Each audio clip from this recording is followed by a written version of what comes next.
I saw a dark wave, come over our nation, and it's not just the election, of course, but this program is going to be all in the name rigged.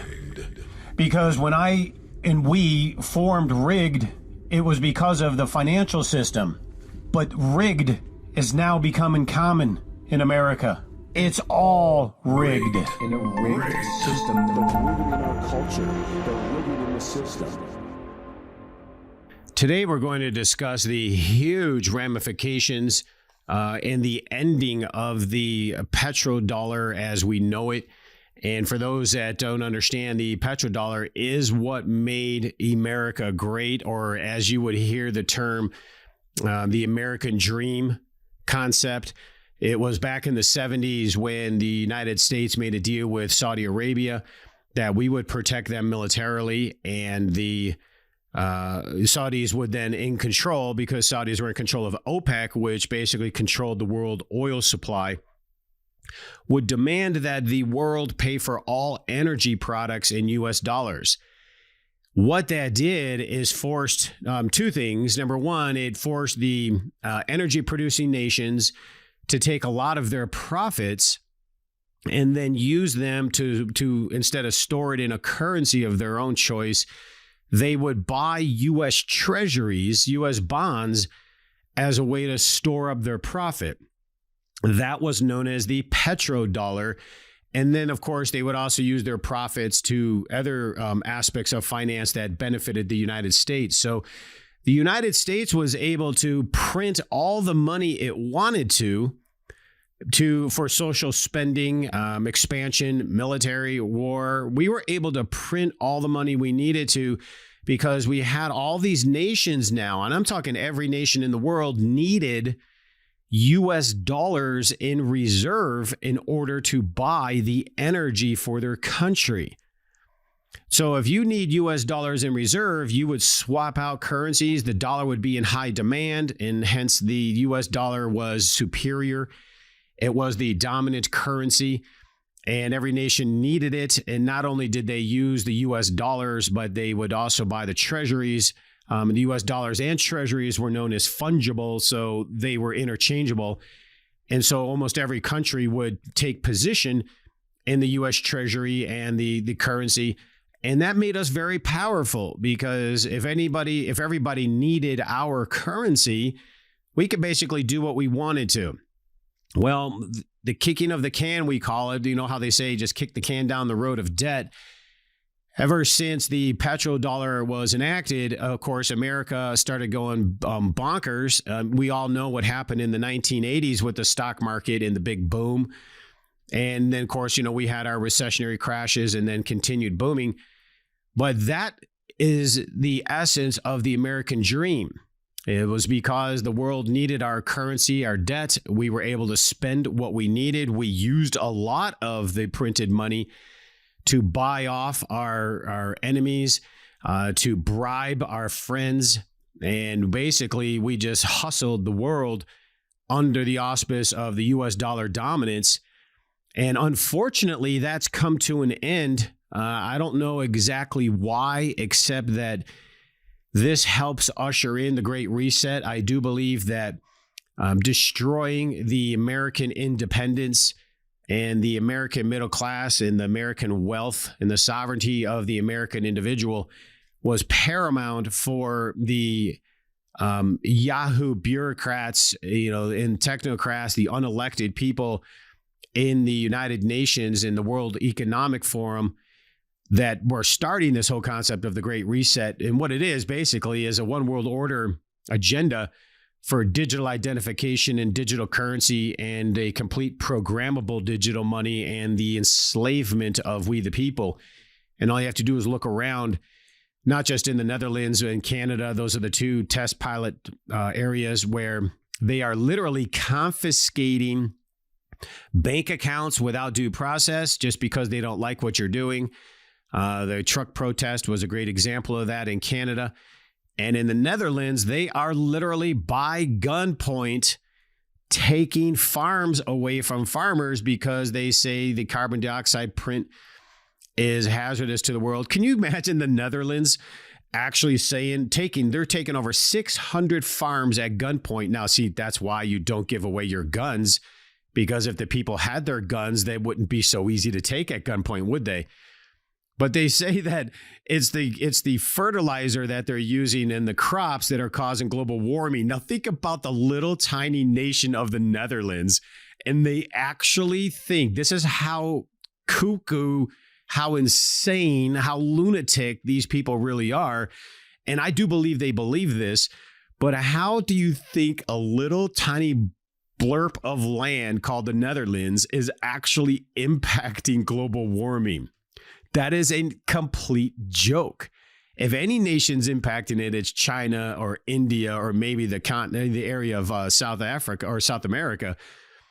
But it's not the Netherlands. But yet they're taking the farmland away from the farmers. They just literally forget due process, forget rule of law, forget freedom.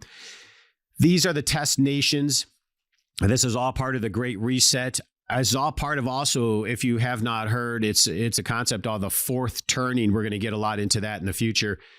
And I don't really believe they win, or put it this way, I hope they don't. This is a massive, massive, massive shift away from everything we know.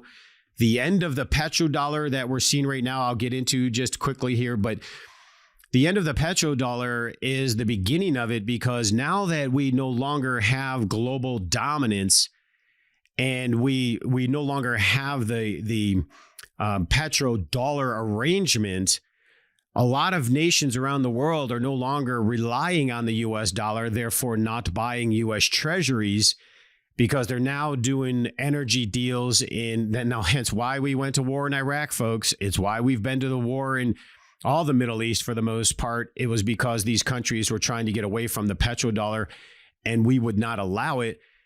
And now we can't do anything about it. And because when you see what Sloppy Joe just did, you'll understand that it's gone. It's over. The petrodollar has ended. But now that it is done, nations are now doing deals for energy in their own currencies, and they are also using barter swap with oil and gold and other commodity-based elements, meaning they're no longer caring about the U.S. dollar and they're no longer caring about the U.S. Treasury. And this comes at a time, mind you, when we, the United States, are in more debt than any nation in the history of the world. We have well over 100 trillion in unfunded liabilities.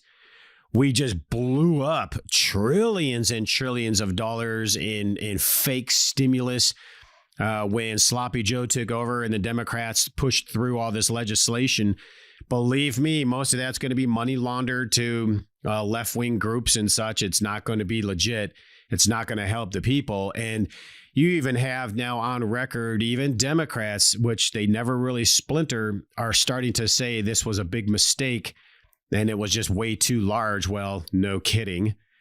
And that's why we have the inflation we have. Now, I know they're trying to curb the inflation with the raising of the interest rates. They're trying to kill the economy to slow it down. It can't be done, just so you know. Now, yes, they can slow the economy down. They can kill the economy, which they will. But the raising of the interest rates is more about the currency war. We are going after our allies because the petrodollar is now destroyed, because we are now no longer in a unipolar world, which was the world where the U.S. dollar dominated.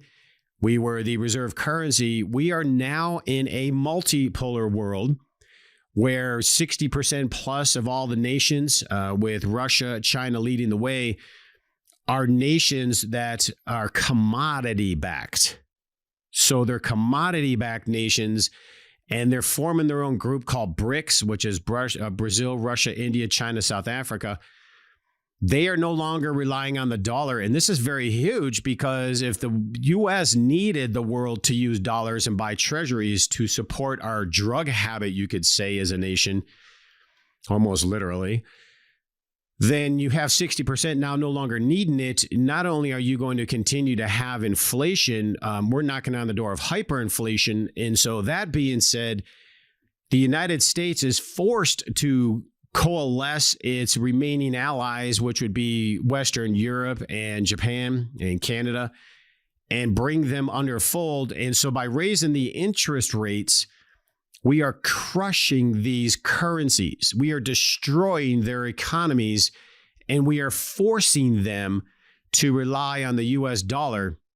We're basically blackmailing our own friends.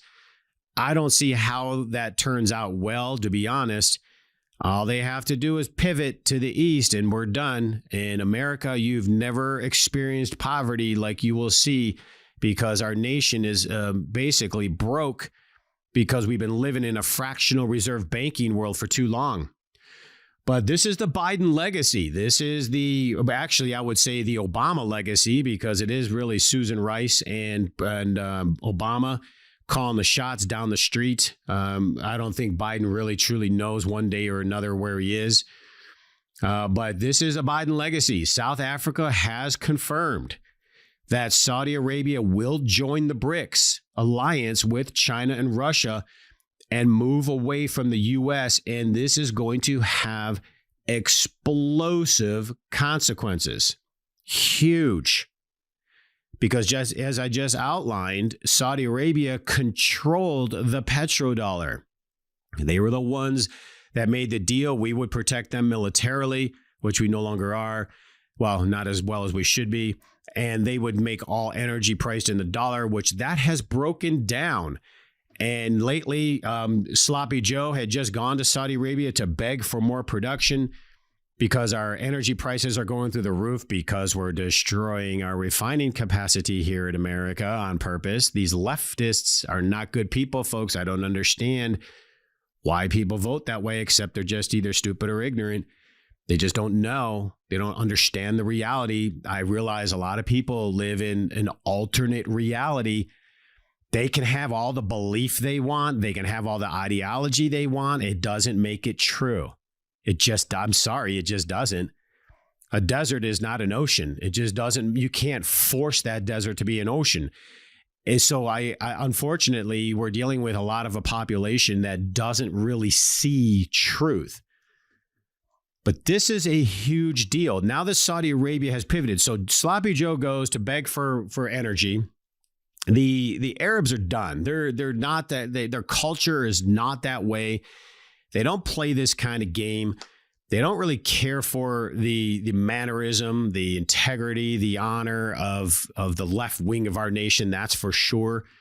I think President Trump had a solid arrangement. I think not only were we energy independent under President Trump, Sloppy Joe has ruined that immediately. If you don't recall, the tens of thousands of jobs lost because of the destruction of American production and energy.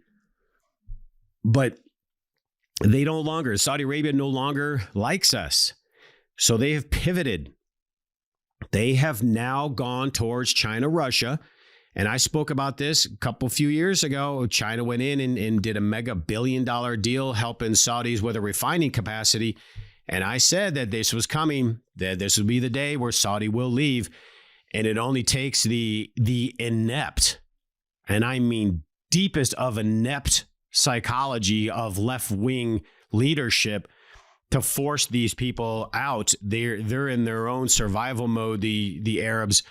They're going to go where the power structure is, and the power structure is no longer the United States, unfortunately. I hate to say that.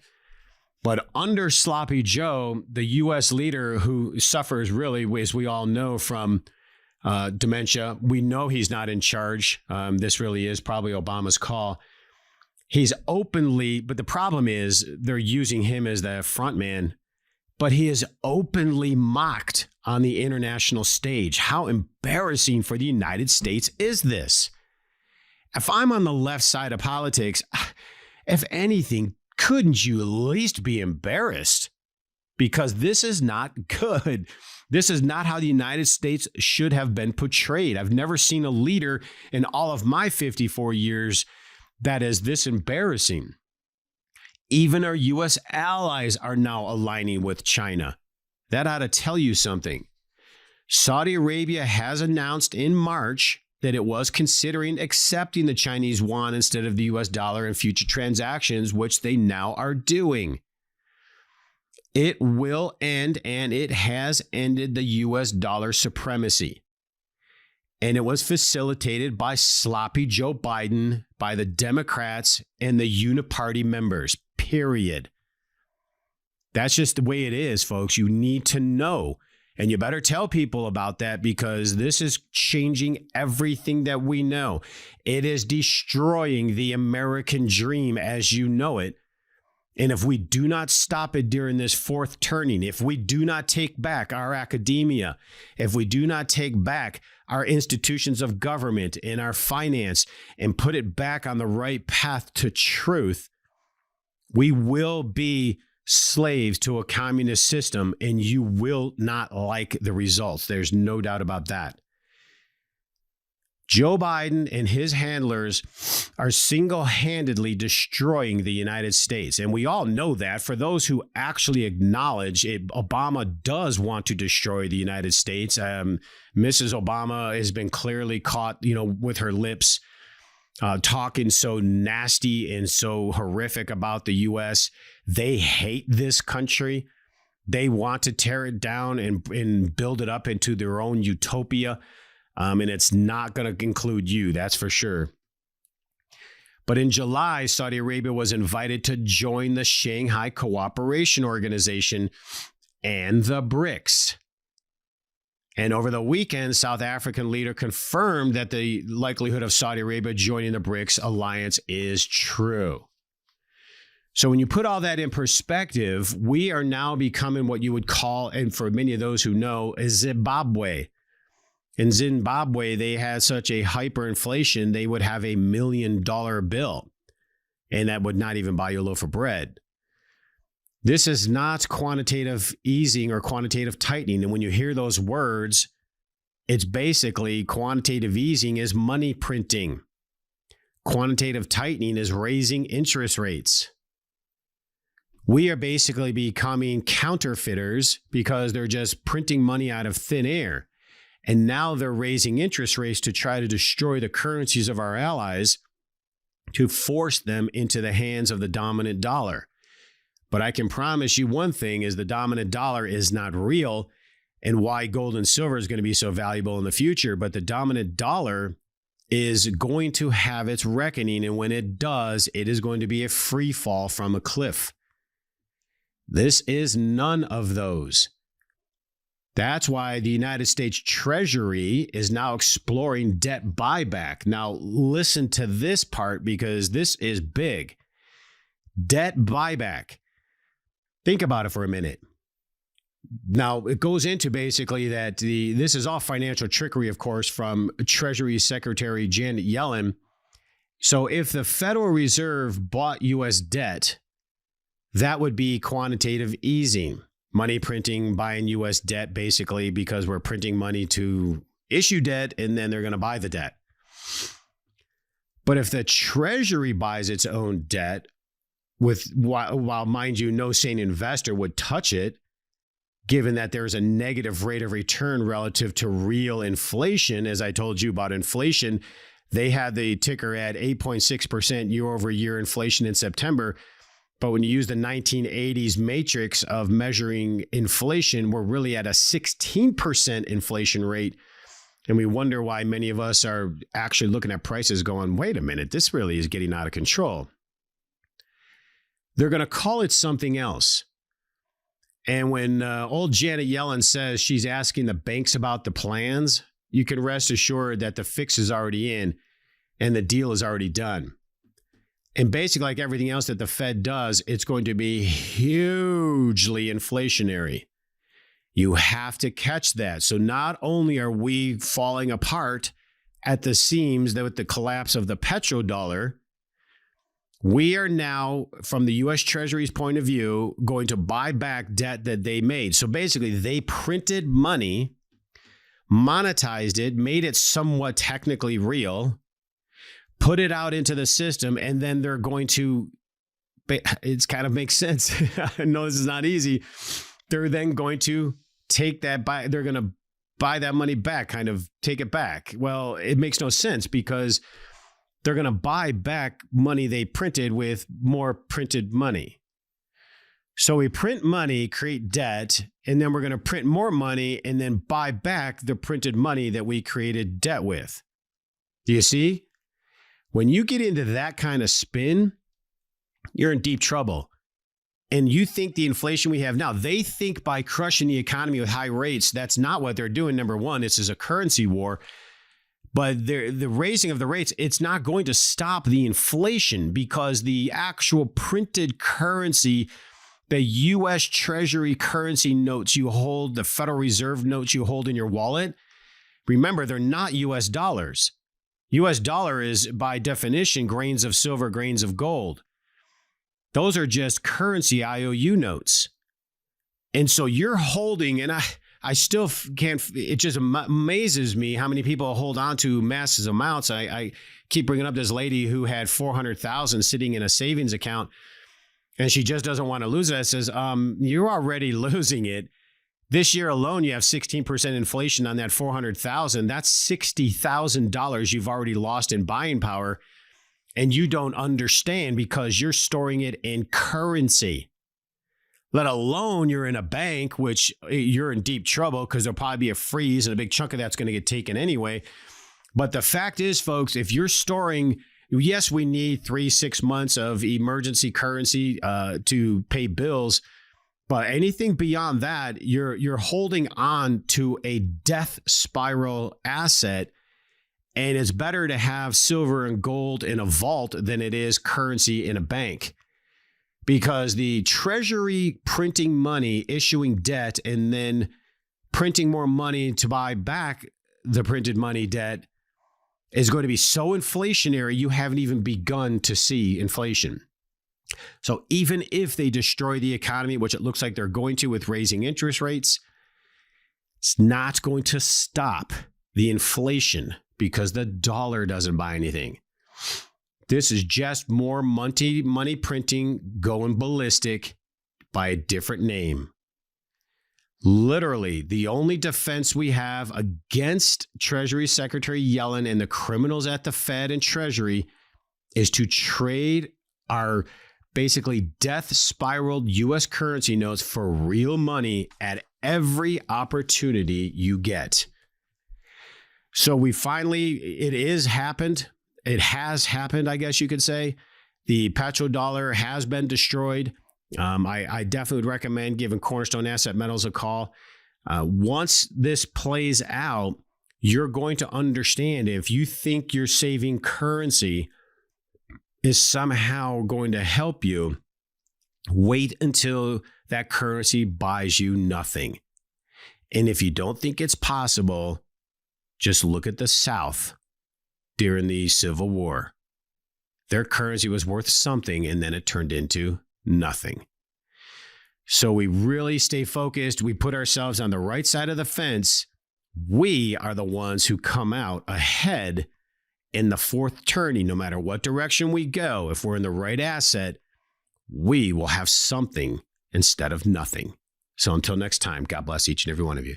With all of the recent changes in the political and financial markets, there has never been a better time than right now to invest in silver and gold. When governments simply print billions of dollars in paper money in hopes of solving financial shortfalls, you know that it is time to buy and hold assets of true and lasting value. Free information is available to you right now by calling 888-747-3309. Whether you are a new investor or you're interested in preserving the value of your retirement accounts, we make it easy for you to make smart decisions for your financial future. The specialists at Cornerstone are here to serve you, work to satisfy your retirement goals, and communicate with respect. Call us right now at 888-747-3309. That's 888-747-3309. Or visit us online at cornerstoneassetmetals.com. That's cornerstoneassetmetals.com.